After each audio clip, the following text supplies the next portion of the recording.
Now, today I want to go over the three red flags that show somebody has a problem with alcohol use disorder. They have a problem with alcoholism. They have an unnatural relationship with alcohol. I want to go over the three red flags and then the number one reason why you want to catch these red flags. Either you're an alcoholic or you have a family member who's going down this road, and it's essential that you have the tough conversations and get in the way and face this 25-ton elephant that's in the room, and don't sweep it under the rug, because it's only going to get worse if you do nothing about it as a family member and as an alcoholic. And if you recognize you have one of these three issues or all three of them, you need to do something about it before you get to the denial stage, and we'll go over that in a minute.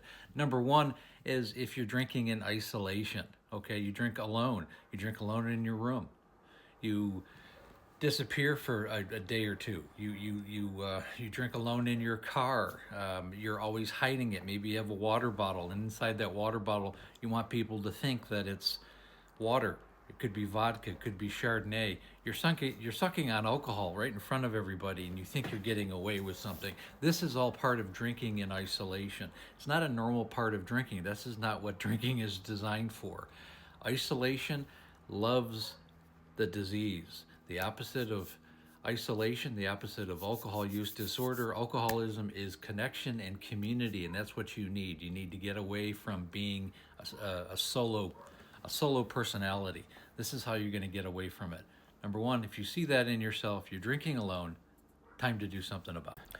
The second really big red flag is if you're hiding your bottles and cans. And this seems like a weird thing for somebody who's never been through this, but if you're hiding your bottles and cans because you don't want the people in your life to understand the incredible volume that you're going through.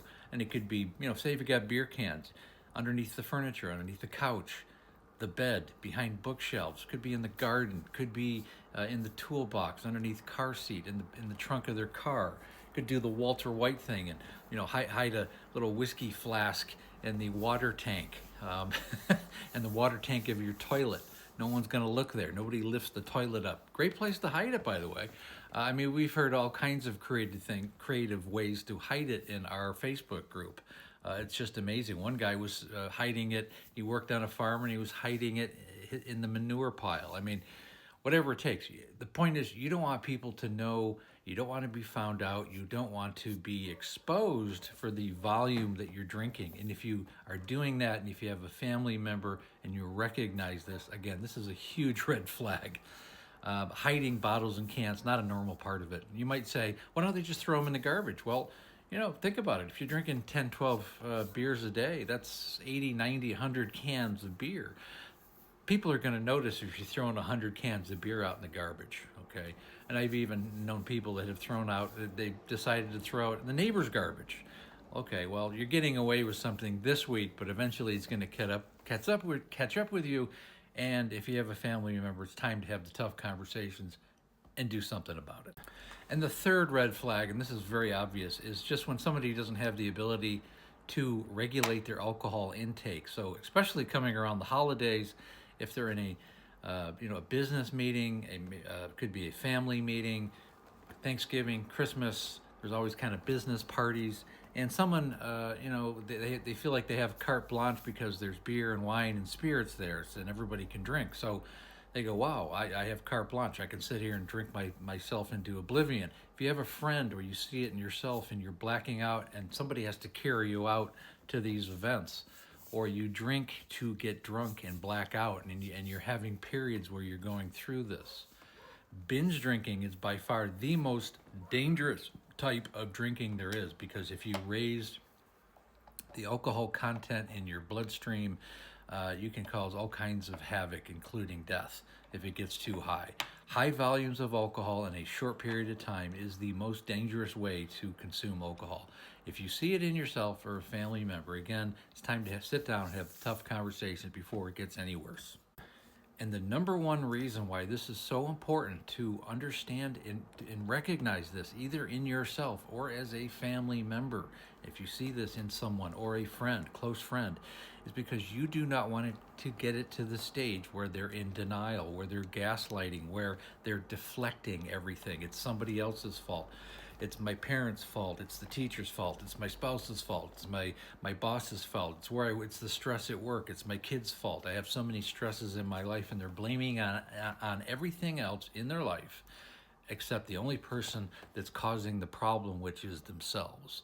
And when you get to somebody, and when somebody's at that stage where they're in the denial stage, they're at deep stage 3, possibly late stage 4.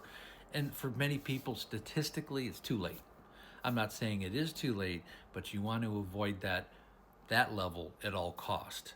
When someone does not have the ability to accept accountability or culpability, they're in deep doo-doo, to put it in a nutshell. They're going to drink probably until something very bad happens to them, either through their productivity, they're going to lose a job if that's already been lost, or they're going to have serious health issues or mental health issues, and all their relationships are really going to be put in harm's way. So it's so important to recognize that there's a problem before it ever gets to the denial phase.